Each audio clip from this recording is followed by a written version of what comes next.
نستعين على أمور الدنيا والدين والصلاة والسلام على أشرف الأنبياء والمرسلين سيدنا ومولانا محمد صلى الله عليه وسلم. اللهم أخرجنا من ظلمات الوهم وأكرمنا بنور الفهم وافتح علينا بمعرفة العلم وسهل أخلاقنا بالحلم. يا رب اشرح لي صدري ويسر لي أمري واحلل عقدة من لساني يفقهوا قولي.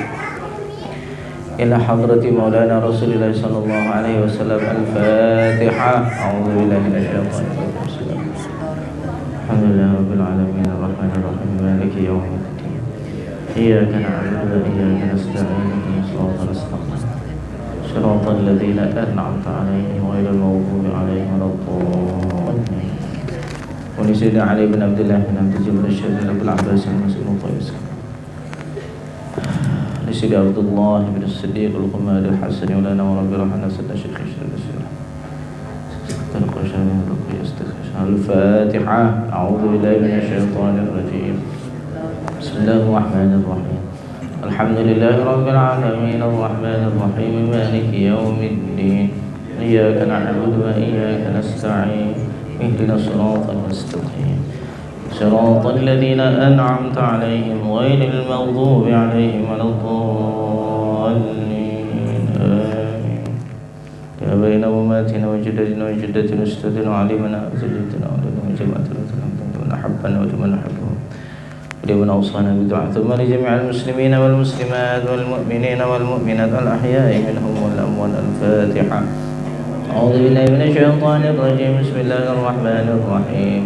الحمد لله رب العالمين الرحمن الرحيم مالك يوم الدين إياك نعبد وإياك نستعين اهدنا الصراط المستقيم صراط الذين أنعمت عليهم غير المغضوب عليهم ولا الضالين. آمين.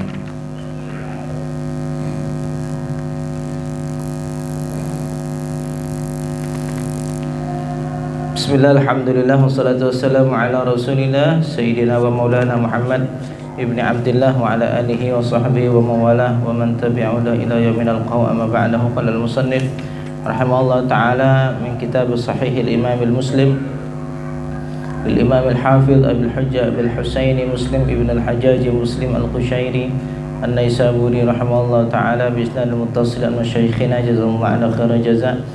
Babun ay hadha babun fi bayani karahati ghamsil mutawaddi'i wa ghairahu yadahul mashkuka fi najasatiha fil ina qabla ghasliha thalathan. Bab menjelaskan tentang makruhnya seseorang yang berwudu, yang hendak berwudu, memasukkan tangannya yang diragukan tentang kenajisannya di dalam wadah sebelum dibasuh 3 kali. Jadi orang bangun tidur, ketika tangannya ini mau wudu, maka hukumnya makruh kalau dia meragukan kalau ini kena najis. Apa yang harus dia lakukan? Kalau misalnya tidak ada keran, yang ada cuma ember, maka dia hukumnya makruh langsung masukin ke dalam ember, itu makruh. Kenapa? Karena masih diragukan antara najis dan najisnya. Ini cerita zaman dulu ya, zaman dulu belum ada keran. Jadi kalau langsung masuk ke wadah, jadi kalau ini najis, otomatis wadah itu ternajisi gitu ya, langsung jadi najis, sehingga hukumnya makruh. Itu kalau diragukan, syak itu bisa jadi najis, bisa jadi tidak. Tapi kalau yakin betul ini tangan ini betul-betul najis nih, masukin ke wadah, hukumnya haram. Yakin najis haram, ragu najis makruh. Tangan loh, tangan.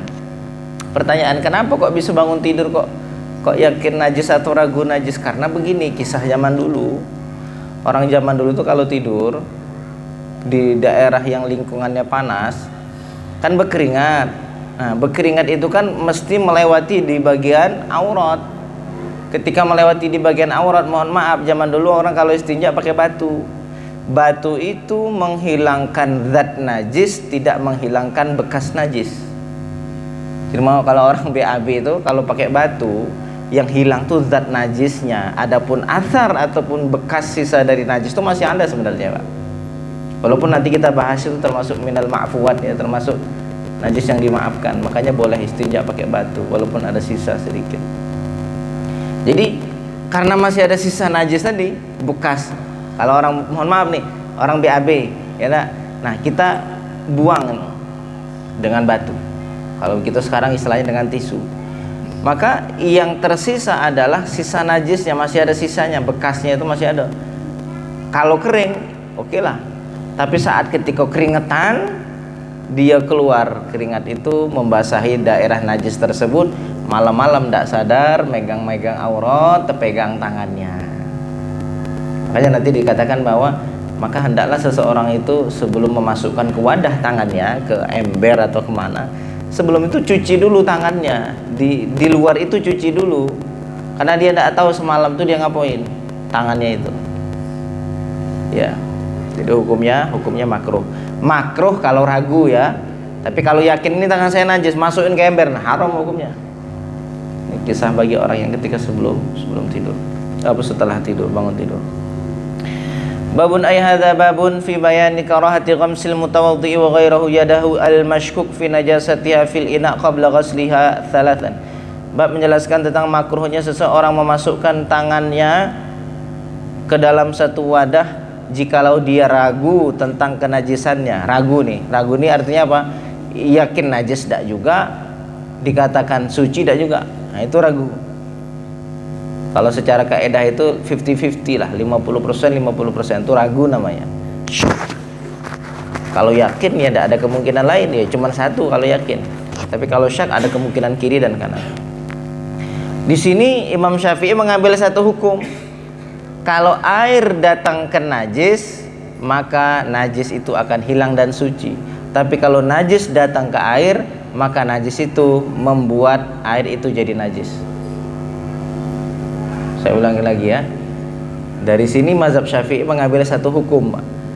Kalau ada najis, itu harus air yang datang, bukan najis itu yang datang.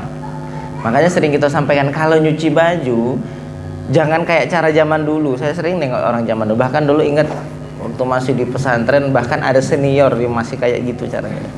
Ya waktu dulu ya belum paham. Jadi cara nyuci itu gini. Ini satu wadah ember, sabun dikucuk-kucuk di situ. Sebelah situ ada ember juga. Ember itu ya isi air penuh. Sebelahnya ada ember lagi. Kucuk-kucuk masuk sebelah situ. Kucuk-kucuk semua selesai. Kucuk lagi masuk sebelah situ. Selesai itu kucuk langsung jemur. Masih ingat cara yang kayak gitu? Zaman dulu gitu enggak orangnya? Gitu ya, ingat zaman dulu ya. Kalau misalnya enggak ada najisnya pakaian yang dicuci ya aman-aman saja lah. Masalahnya kalau baju yang dicuci ada najisnya, maka cara seperti itu walaupun wangi, maka bajunya tetap dihukumi najis. Walaupun wangi. Lalu bagaimana caranya? Yang pakaian terkena najis didatangkan air ke atasnya, dikucur. Dia jatuh bersama air. Nah itu kalau misalnya airnya sedikit Pak, misalnya ada ember. Tapi kalau kolam, sungai, silahkan kita langsung datangkan najis itu ke situ, boleh kucek-kucek, angkat langsung suci. Kalau airnya banyak, kalau air sedikit ya kita berbicara tentang air sedikit di kamar mandi gitu ya. Mulai sekarang ya kita rubah cara mencuci baju. Ya dikucur. Perkara ibadah nih, perkara ihtiyat lebih baik. Imam Syafi'i lebih mengambil cara ihtiyat dalam perkara ibadah. Memang ada yang membolehkan, cuman lebih berhati-hati dalam perkara ibadah itu lebih baik. Apalagi kalau itu untuk hukum diri sendiri. Ya, Nabi Muhammad itu mengambil hukum azimah, jarang mengambil rukhsah. Nabi Muhammad jarang mengambil keringanan, beliau selalu mengambil azimah, yang berat-berat Nabi Muhammad. Ya. Wa anhu biqala hadatsana Nasr bin Ali al-Jahdami wa Hamid bin Umar al-Bakrawi qala hadatsana Bishr bin al-Mufaddal an Khalid an Abdullah bin Syaqiq an Abi Hurairah anna Nabi sallallahu alaihi wasallam qala idza istayqadha ahadukum min naumih fala yaghmis yadahu fil ina hatta yaghsilaha thalathan. Apabila salah satu dari kalian bangun dari tidurnya, maka jangan memasukkan tangannya ke dalam wadah sampai sebelumnya dia harus membasuh tangannya 3 kali. Dan alhamdulillah zaman sekarang orang sudah melakukan itu sebelum wudhu, buka keran langsung dia cuci basuh tangan. Ya, alhamdulillah sudah pakai keran, ini caranya paling baik ya, perkembangan yang baik.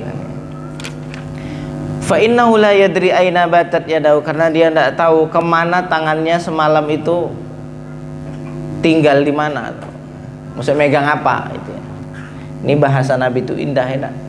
Kalau bahasa kita tidak tahu, siapa tahu tangannya megang itu, itu kalau kita.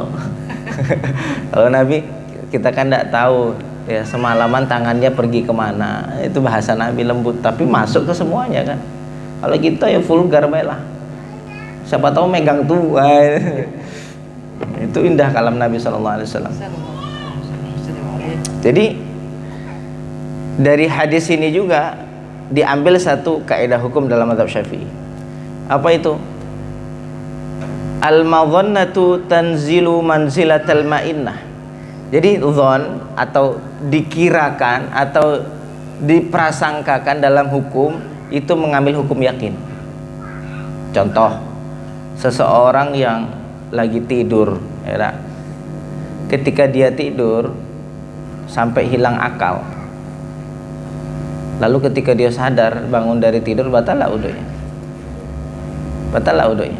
Batal, Pak. Menurut mazhab itu Syafi'i batal. Pertanyaan, batalnya karena apa? Ada sebagian ulama mengatakan batal itu karena berhadas. Sama ini kita nganggap bahwa batalnya karena tidurnya itu kan. Padahal enggak. Karena dalam tidur dianggap dia seolah seperti berhadas, karena kemungkinannya kemungkinan berhadas. Tahu maksudnya kemungkinan berhadas? Karena pas tidur itu kan tidak sadar dia kentut apa enggak. Nah, kemungkinan berhadas, kemungkinan buang angin, itulah yang membatalkan. Kemungkinan membuang angin itu yang batal, Pak. Yang dalam mazhab Syafi'i. Makanya dalam mazhab lain tidur bangun tidak batal. Siapa? Menurut Hanafi tidak batal. Saya punya kawan Hanafi tidur pulas bangun langsung sholat. Udah wudu, tidak batal. Nah, kita Syafi'i tidak bisa begitu. Kenapa? Orang tidur dia ndak tahu ngapain pas tidur, bisa jadi kentut, bisa jadi. Nah, bisa jadi kentutnya ini yang batal. Nah, itu yang disebut madhannah, kemungkinan, zon, ya, kemungkinan terjadi, itu diambil hukum dalam mazhab Syafi'i. Sama kayak tadi. Ngapo kok orang yang bangun tidur ketika bangun langsung dia masukin tangannya ke ember, ngapo makruh? Kemungkinan bisa jadi dia megang aurat, megang kemaluan, yang kebetulan kemarin istinjaknya pakai batu, yang pas kebetulan malamnya keringatan, megang-megang keringat itu yang sudah tercampur dengan najis, kemungkinan makanya makruh. Nah, di sini dari hadis inilah Nabi Imam Syafi'i punya hukum itu, punya kaedah begitu ya. Nah, Imam, makanya kita harus bermazhab. Kita 10 kali baca hadis itu tidak tahu apa-apa, kita tidak ngerti, tidak bisa ngambil kaedah, tidak bisa ngambil hukum kita kan. Nah, itu perlunya kita bermazhab.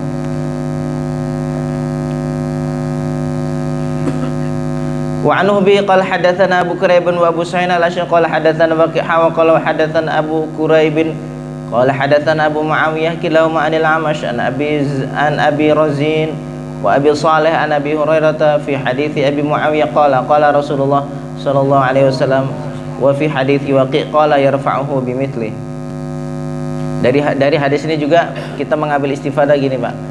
Kalau najis lalu seorang itu berhadat, lalu dia istinja pakai batu atau pakai tisu. Ingat, tisu atau batu tidak menghilangkan bekas najis.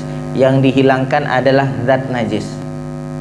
Zat itu benda najisnya itu loh. Paham ya? Paham ya? Yang menghilangkan bekas najis cuman air. Kalau air itu memang bersih betul. Tapi kalau selagi masih tisu atau batu, dia tetap hanya menghilangkan najisnya. Masih ada tersisa apa?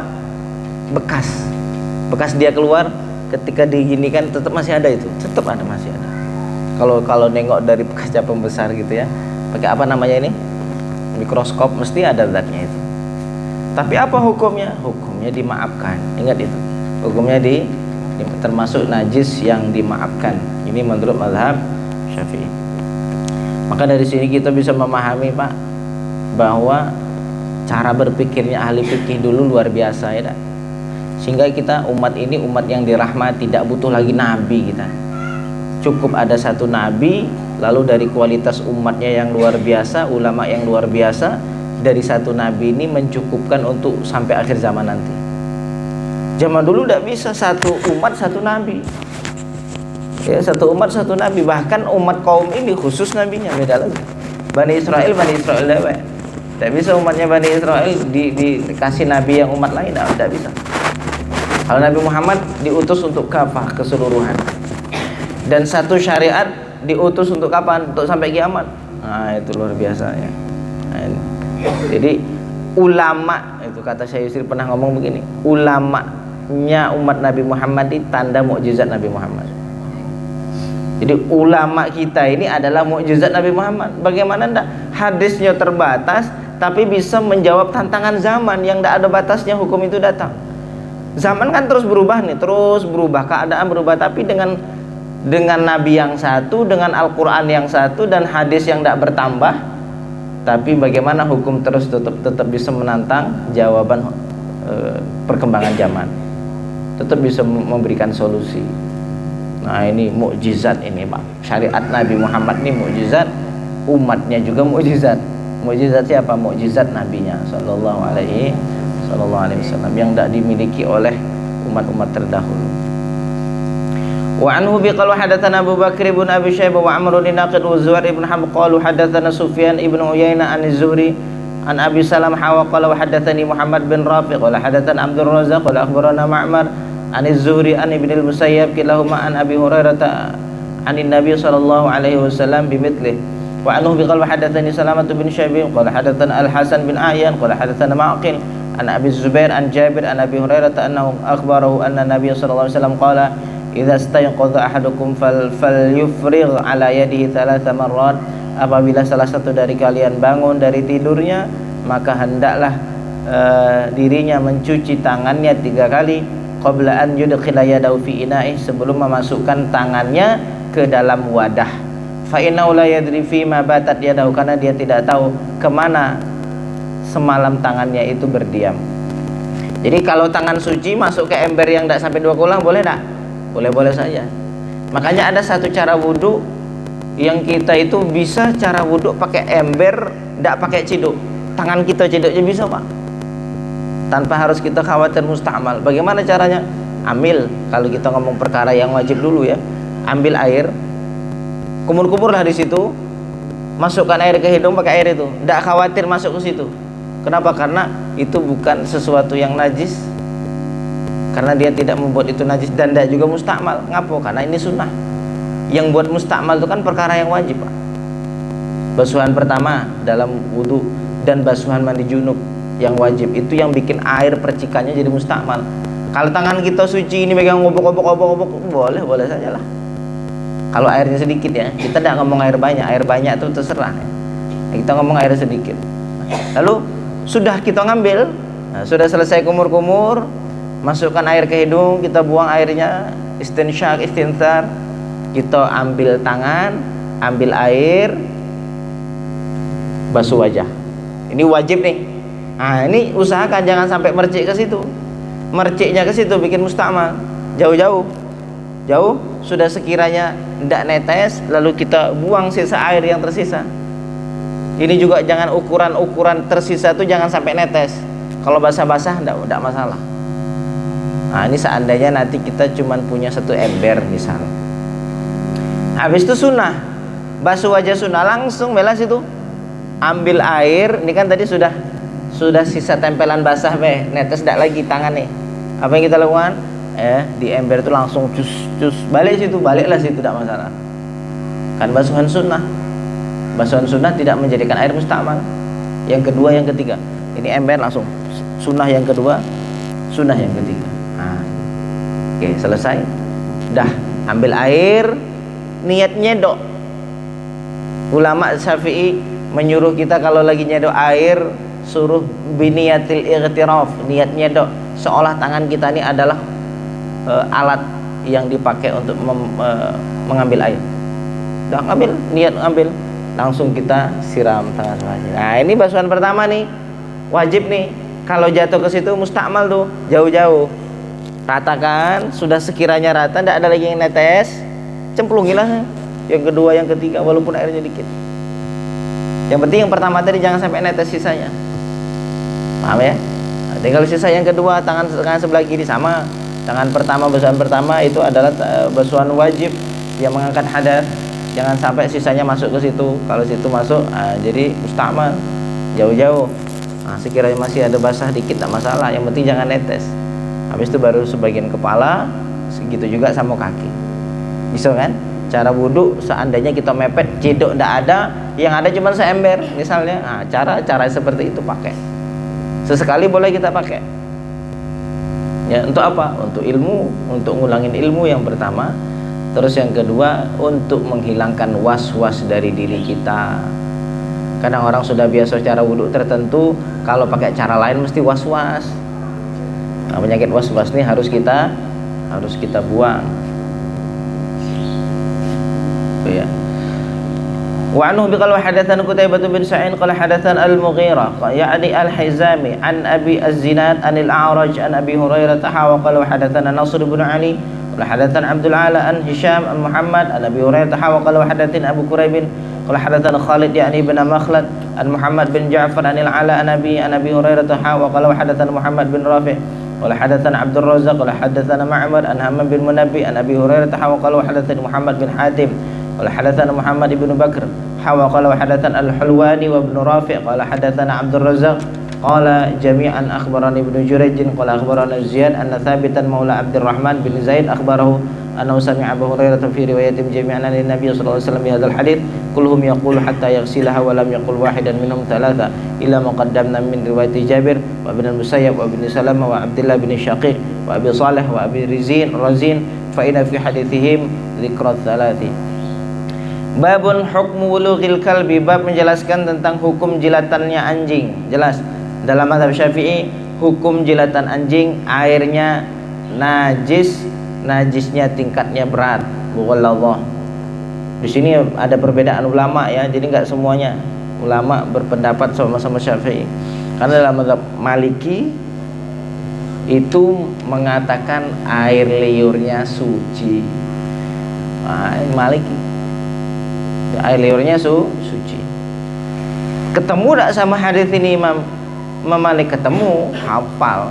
Tapi kenapa kok mengatakan anjing tersebut kok tidak ini? Cara pandang beliau dalam melihat satu hadis. Maka kalau nengok hadis, maksudnya begini, itu sudah tergambar di dalam akalnya ahli fikih itu. Ini ngarahnya ke sini, maksud Nabi itu begini. Nah, itu kalau ahli fikih itu begini. Jadi dalam mazhab Syafi'i hukumnya apa? Hukumnya najis, mughalladhah. Dalam mazhab Syafi'i, di dalam mazhab Maliki suci. Apakah wajib dibasuh 7 kali? Kalau kita Syafi'i, iya, karena hadisnya begitu. Imam Malik juga begitu, sama Pak. Dibasuh juga 7 kali mazhab Maliki.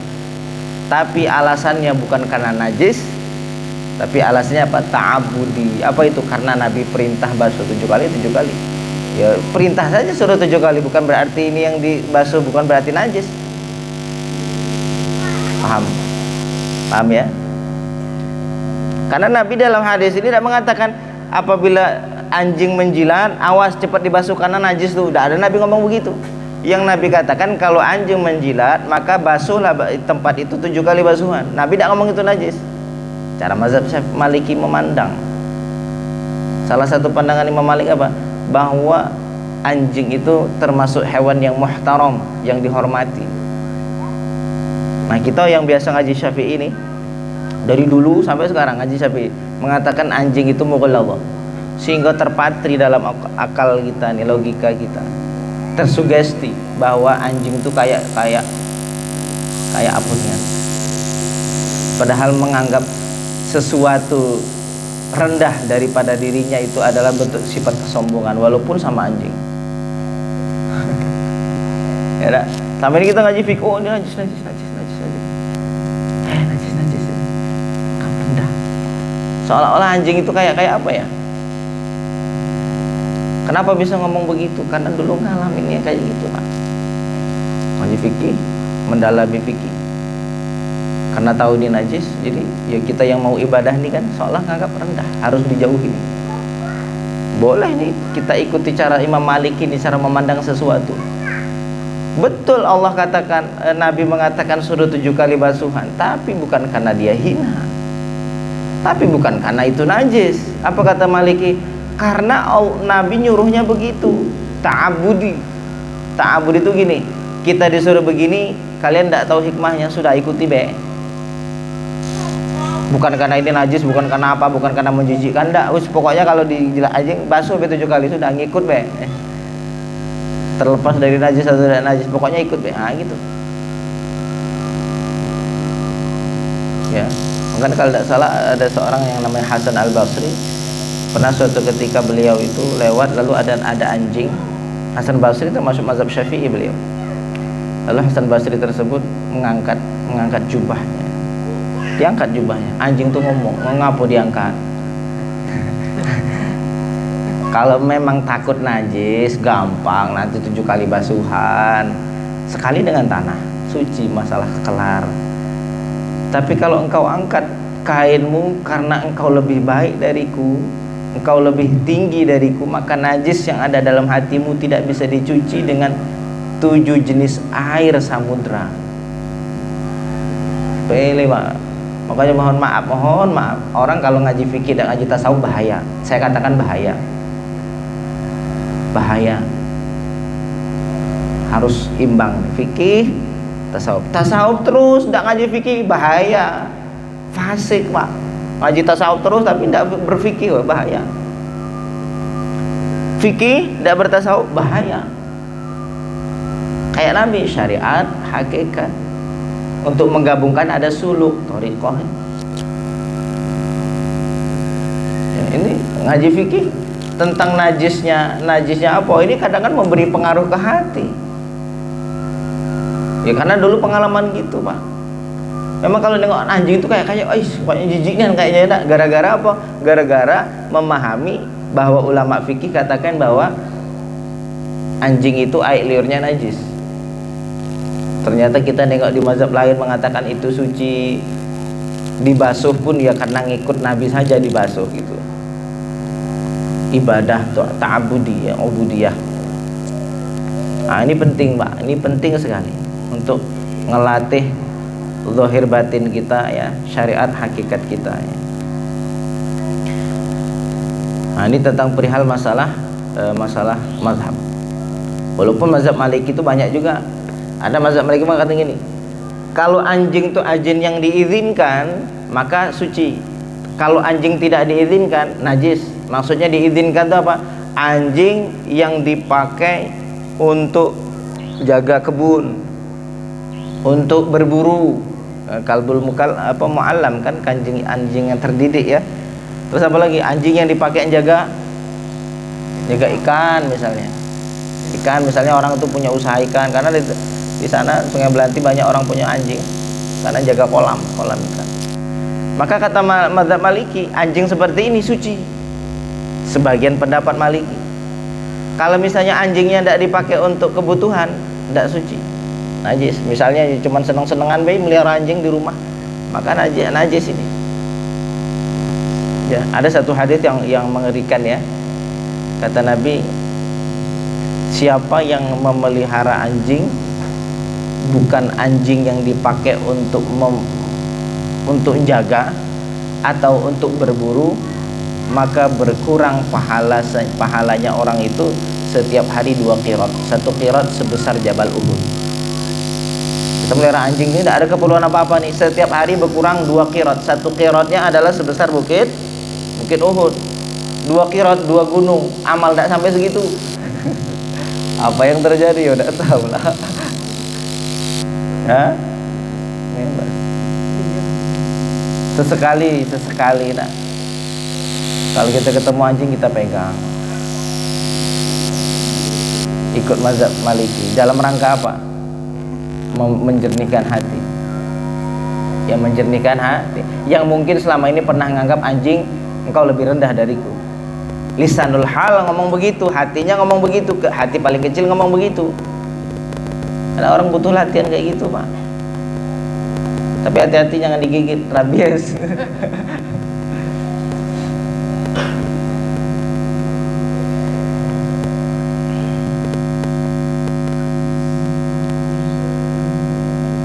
Idza walagal kalbu fi ina'i ahadikum falyuriqhu. Ini dalil Imam Syafi'i. Apabila anjing itu menjilat di wadah salah satu dari kalian, falyuriqhu, maka buang airnya. Ini jalan pertama yang diajarkan sama Nabi. Kalau menjilat di satu tempat yang itu ada airnya, airnya buang. Nah, ini Imam Syafi'i mengambil dalil begini. Nabi dalam hadis lain mengatakan tidak boleh kita itu buang harta. Kata Nabi 3. Nahan Nabi SAW an idha'atil mal wa an qila wa qala wa kasratis su'al. Nabi melarang untuk menyia-nyiakan harta, membuang bukan pada jalan yang benar. Terus tidak boleh qila wa qala, katanya tidak boleh. Jadi harus yakin. Nak nyebarkan berita harus yakin, tidak yakin lebih baik jangan. Katanya tidak usah, kata Nabi. Lalu yang terakhir, dan banyak tanya. Kasratus soal, banyak meminta dan banyak bertanya. Nah, yang pertama nih, Nabi melarang membuang harta, tapi di sini kok Nabi suruh buang air. Oh, ini kayak bertentangan nih. Nabi ngomong tidak boleh menyia-nyiakan yang kita miliki, tapi Nabi kok nyuruh buang air. Artinya air yang sudah terkena jilatan anjing, airnya jadi najis. Ini dalilnya Imam Syafi'i. Dia dari sabda Nabi ini per kalimat itu dipreteli sehingga punya satu hukum bahwa jilatan anjing itu najis. Dan bahkan mughalladhah, bahkan berat. Kenapa? Karena disandarkan dengan 7 kali basuhan. Kalau memang najis biasa 3 kali selesai. Hilang najisnya, dibasuh selesai. Tapi kenapa harus 7 kali? Pakai tanah lagi. Nah, ini mazhab Syafi'i. Ya, semua mazhab itu punya pendapat dan punya tata cara dalam memahami nas ya dalam hadis Nabi. Idza walagha al-kalbu fi ina'i ahadikum falyurikhu, apabila anjing menjilat di wadah kalian maka hendaklah dibuang. Tsummal yaghsilhu 7 marrat, kemudian hendaklah dibasuh 7 kali. Wa anhu biqala hadatsani Muhammad bin Shabbaq qala hadatsana Ismail bin Zakaria anil Amash bil isnad billah wa lam yaqul falyurikhu. Ya, falyurikhu. Wa anhu biqala hadatsana Yahya bin Yahya qala qara'tu ala Malik an Abi Az-Zinad adil A'raji an Abi Hurairah anna Rasulullah sallallahu alaihi wasallam idza sharibal kalbu fi ina'in ahadikum falyaghsilhu 7 marrat. Wa anhu biqala hadatsana Zaid bin Hamq qala hadatsana Ismail bin Ibrahim an Hisham bin Hasan an Muhammad bin Sirin an Abi Hurairah qala qala Rasulullah sallallahu alaihi wasallam tahuru ina'i ahadikum idza walagha fihi al-kalbu an yaghsilahu 7 marrat ulahun nabi turab. Ini juga dalil Syafi'i. Kata Rasulullah SAW, beliau bersabda, sucinya wadah kalian kalau dijilat anjing yaitu dengan membasuh 7 kali, satunya dengan tanah. Nah, ini dalil kuat Syafi'i. Tengok, Nabi mengatakan sucinya wadah kalian kalau dijilat anjing yaitu dibasuh 7 kali, berarti jilatannya najis. Kata siapa? Kata Syafi'i, mazhab kita. Dan itu yang selama ini diajarkan kita di madrasah dulu ingat, jilatan anjing itu najis, dibasuh 7 kali. Najisnya namanya mughalladhah, najis besar ya. Wa anhu qala hadatsana Muhammad bin Rafi' qala hadatsana Abdul Razzaq qala hadatsana Ma'mar an Hammam bin Munabbih qala hadza ma hadatsana Abu Hurairah an Muhammad an Rasulillah sallallahu alaihi wasallam fa dzakara haditsa min qala Rasulullah sallallahu alaihi wasallam tahuru ina ahadikum idza walagha al-kalbu fi an yaghsilahu 7 marrat. Wa anhu biqala hadatsana Ubaidullah bin Mu'adz qala hadatsana Abi qala hadatsana Syu'bah an Abi At-Tayyah sami'a Mutarrif ibni Abdullah yuhaditsu 'anil Mughaffal qala amara Rasulullah sallallahu alaihi wasallam biqatlil kilab. Rasul sallallahu alaihi wasallam memerintahkan untuk membunuh anjing di awal ketika syariat diturunkan. Ketemu anjing bunuh. Kenapa? Banyak syaitan kalau mau menjelma menjadi anjing. Ketemu anjing bunuh, itu syaitan. Nah, itu. Dulu awalnya begitu. Tsumma qala ma baluhum wa balul kilab. Lalu saat itu pernah malaikat Jibril menegur, kenapa membunuh semua anjing? Li'annaha ummah. Karena anjing itu adalah umat ya. Sama halnya pernah terjadi pada seorang nabi ketika lagi istirahat dengan sahabatnya. Ini nabi cerita zaman dulu. Tiba-tiba ada semut gigit nabi, terus kesakitan. Lalu semua itu dibunuh, dibakar sama nabi. Lalu ditegur sama Allah, kenapa engkau membunuh umat tusabbih, membunuh umat yang bertasbih? Anjing bertasbih. Jadi kalau memang itu yang nyakitin, kita pukul itu yang mati. Apa semuanya dibunuh?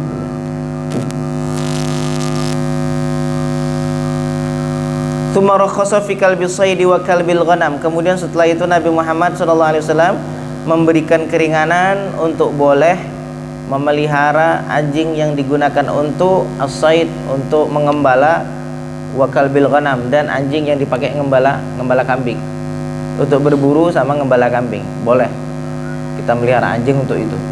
Dalam mazhab Maliki tadi kita katakan, sebagian pendapat Maliki kalau anjing yang begitu suci dia, kalau sebagai mazhab Maliki ya. Jadi kita jangan heran nengok kau ini ngapa melihara anjing, dia punya ternak punya apa, ya sudah biarkan.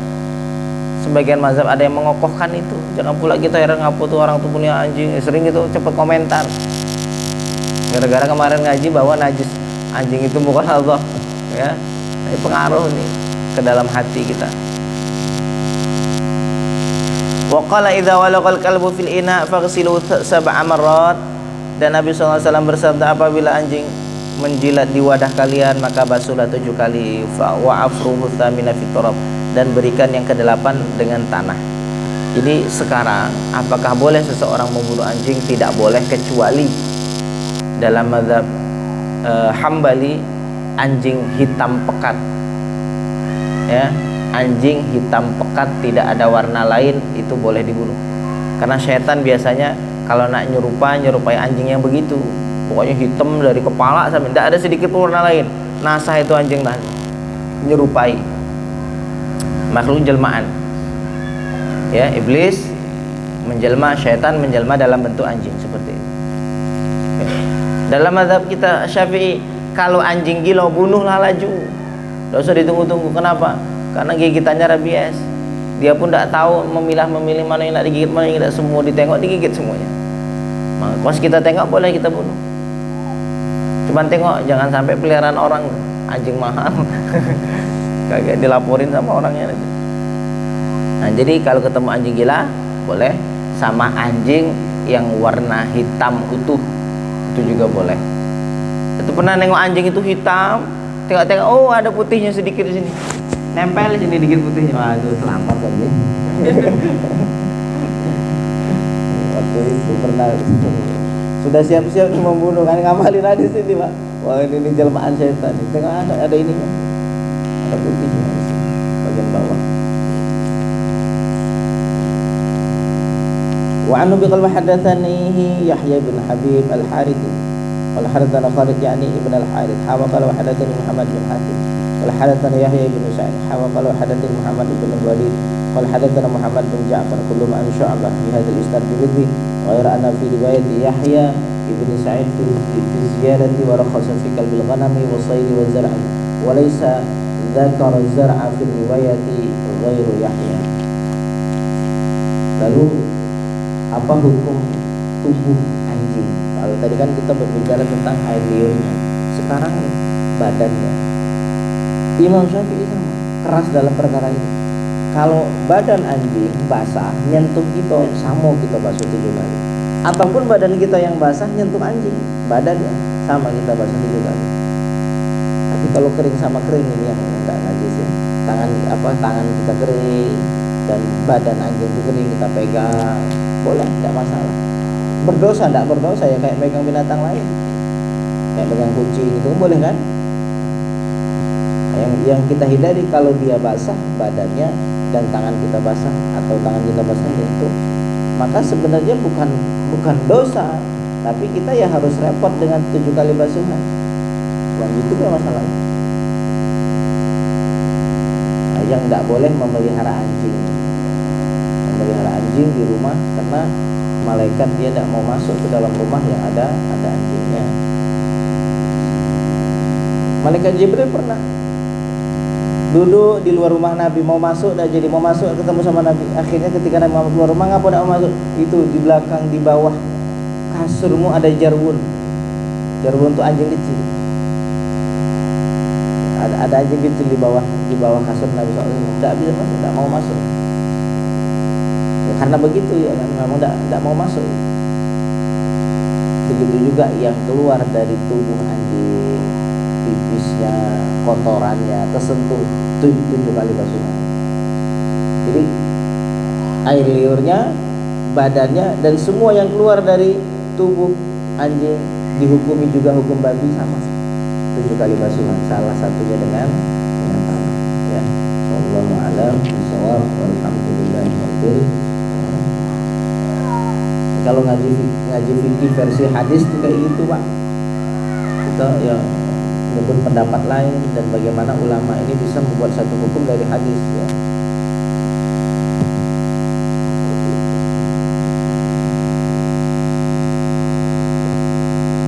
Kita sebenarnya terima beres. Kalau ngaji fikih itu ngaji terima beres, aman, tak payah capek-capek tahu hukumnya begini, boleh tidak boleh, sudah selesai. Karena fikih itu adalah hukum, bukan dalil.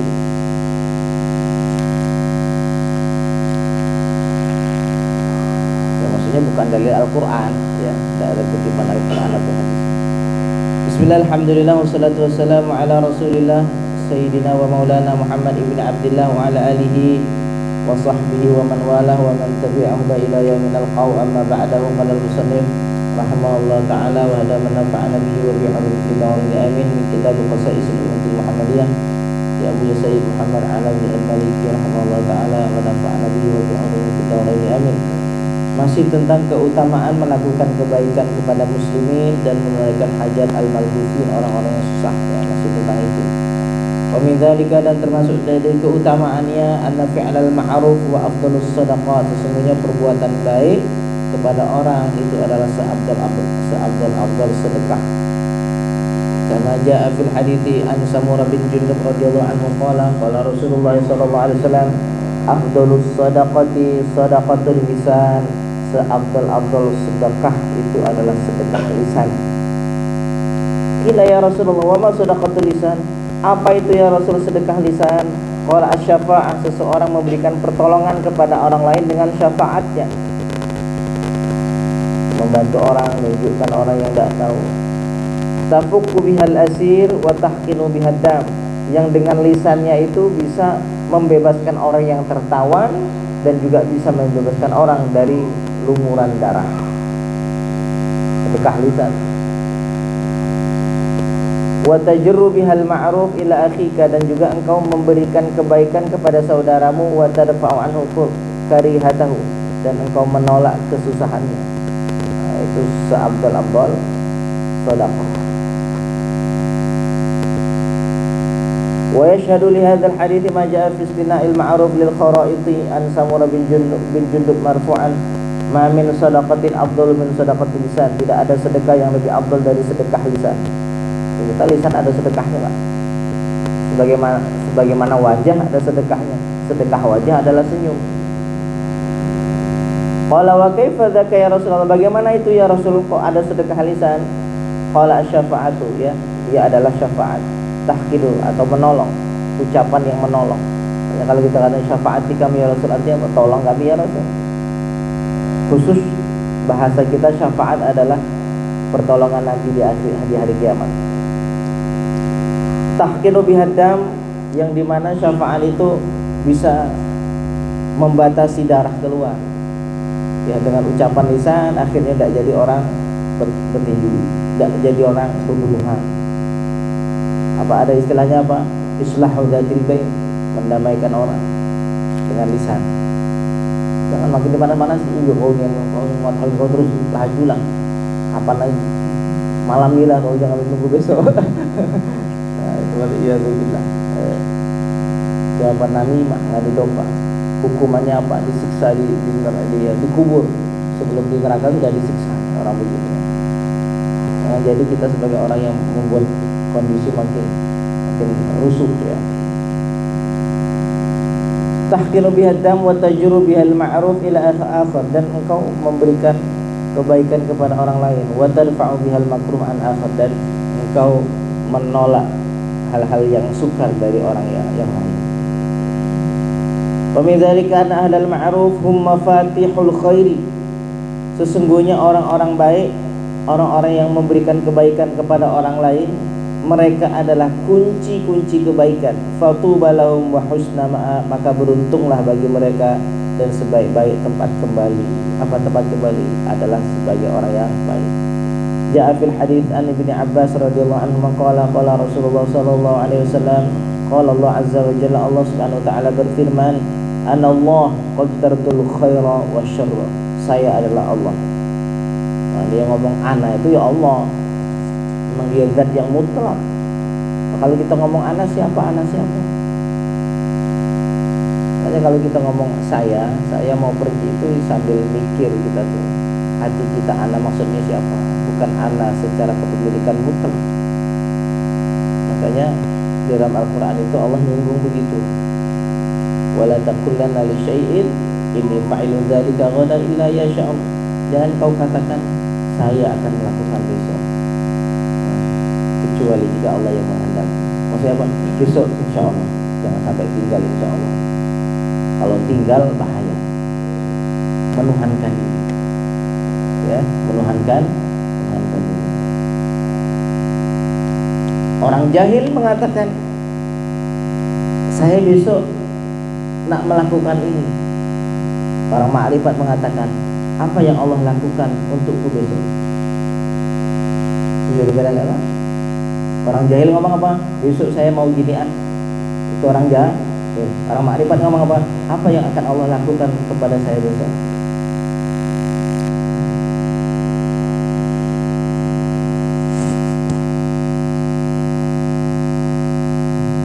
Allah qaddartul khaira wa syarra, saya adalah Allah menentukan baik dan buruk. Fatuba liman ja'altu mafatihal khairi ala yadayhi, maka beruntunglah bagi siapapun yang aku jadikan kunci-kunci kebaikan di tangannya.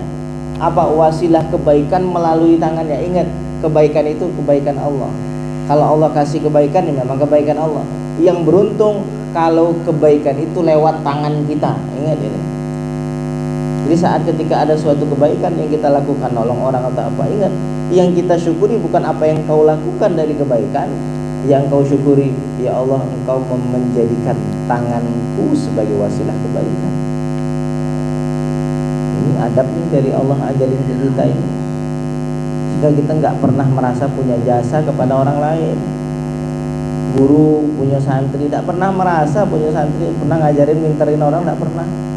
Kenapa? Dia sadar bahwa semuanya ilmu Allah.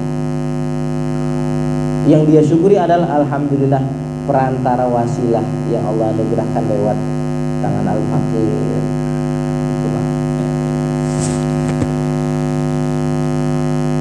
Wa wailun liman ja'altu mafatihasy syarri ala yadayhi, dan celakalah bagi siapapun yang aku jadikan kunci keburukan melalui tangannya.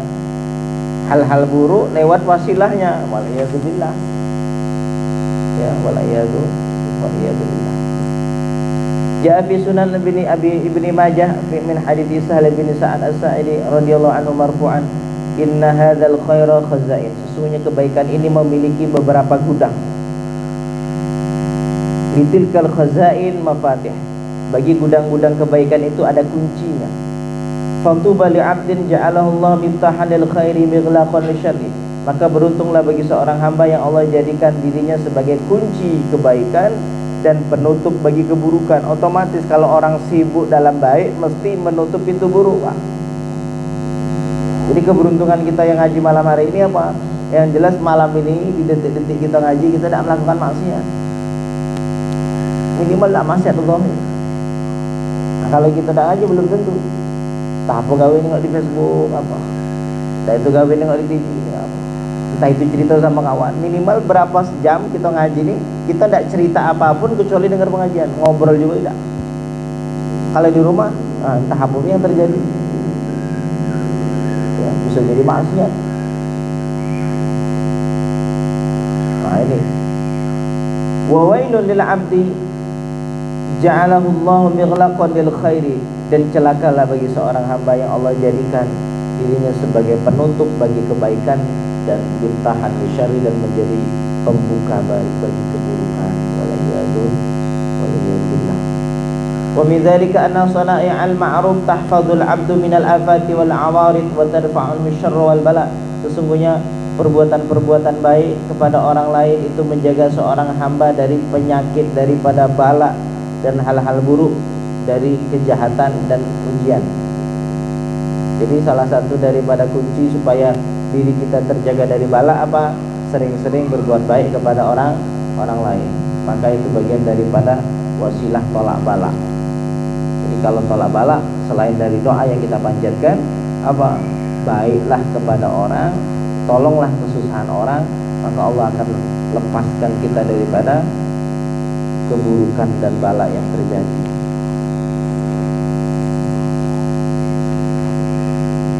Ja'a fil hadits an Muawiyah bin Haidah an Rasulullah sallallahu alaihi wasallam. Telah datang pada satu hadis dari Muawiyah bin Haidah dari Rasulullah sallallahu alaihi wasallam qala inna shadaqatas sirri tudfi'u ghadabar rabbi. Sesungguhnya sedekah secara sembunyi itu dapat menutup murka Tuhan. Apa itu shadaqatus sir? Sedekah yang kita tidak tahu siapa yang kita beri, dan yang menerima pun tidak tahu siapa yang memberi. Nah, itu shadaqatus sir. Kalau zaman dulu istilahnya apa? Kadang-kadang diam-diam di pintu orang kita taruh sembako apa tidak. Tulis itu, ini sedekah dari hamba Allah, tolong terima.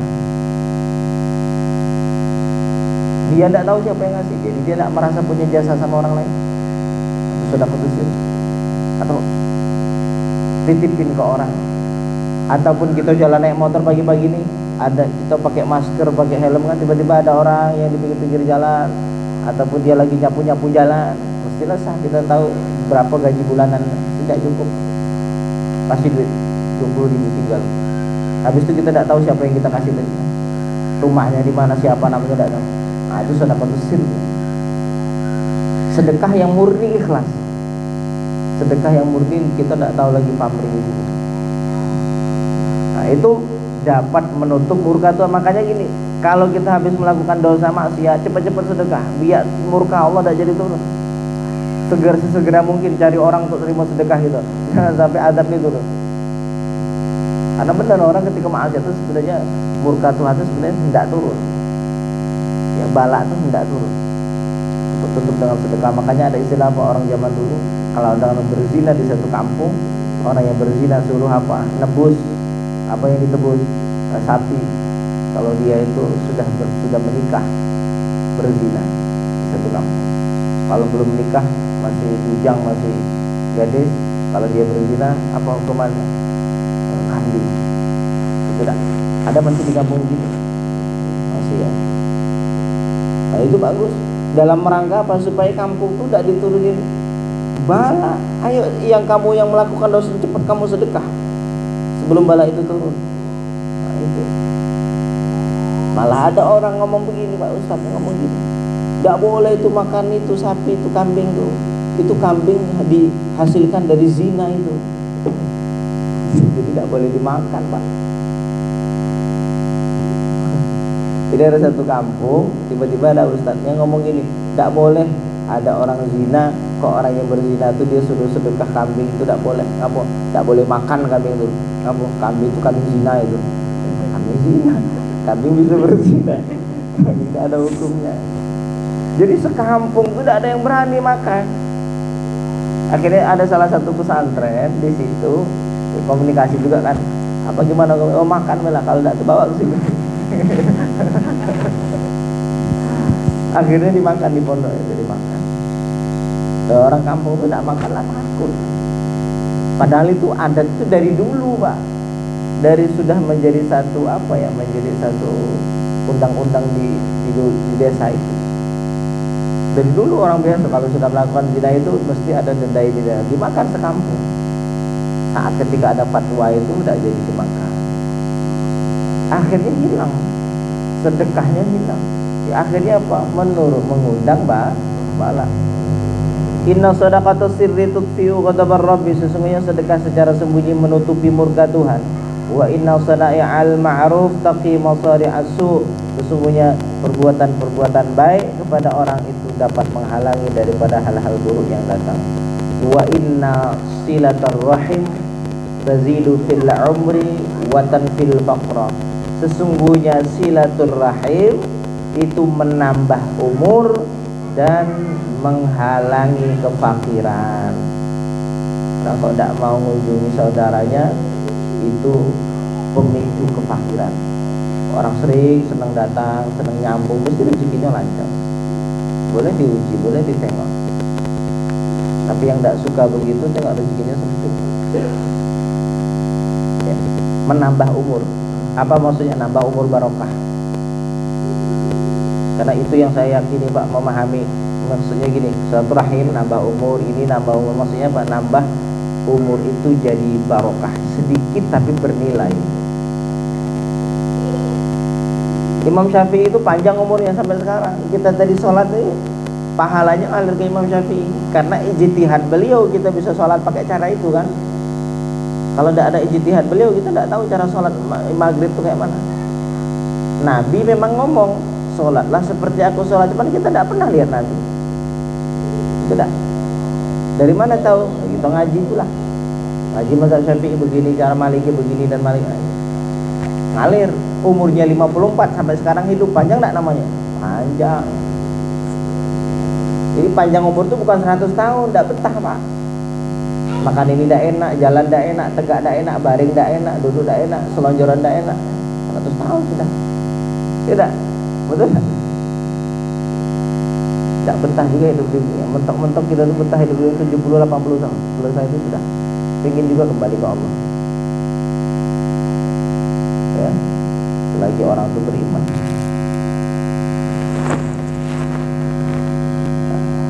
Maksudnya apa? Sering silaturahim, Allah akan jadikan umurnya barokah. Maksudnya umur barokah itu apa? Hidupnya akan dipenuhi kemanfaatan. Itu maksudnya barokah umur itu. Entah itu sergap ibadah, sergap menolong orang. Wa aktsir min qouli la haula wala quwata illa billah, dan perbanyaklah ucapan la haula wala quwata illa billah, tapi dengan maknanya ya. Tidak ada daya upaya kecuali Allah. Tak ada kekuatan kecuali Allah yang memampukan. Tidak ada perbuatan kecuali Allah yang memperbuatnya pada diri kita. La haula wala quwata. Ulangi terus, tidak ada daya dan upaya kecuali Allah. Kita menafikan kemampuan diri dan kita berikan itu pada pemiliknya, yaitu Allah Subhanahu wa taala.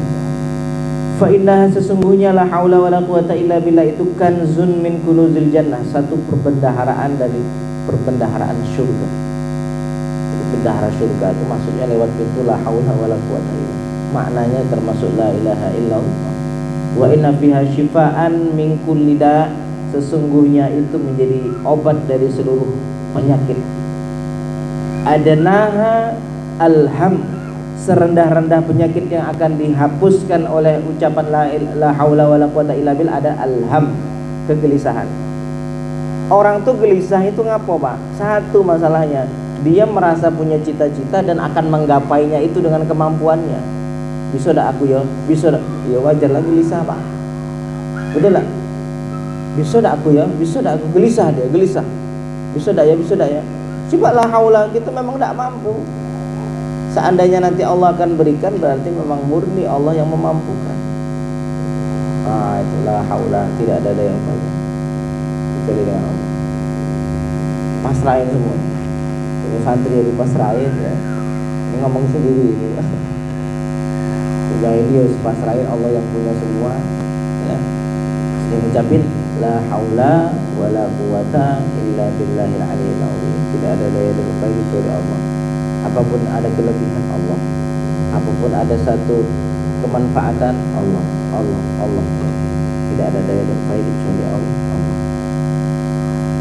Wallahu a'lam bishawab. Insyaallah dilanjut di pertemuan yang akan datang. Wallahu a'lam bishawab. Alhamdulillah. A'udzu billahi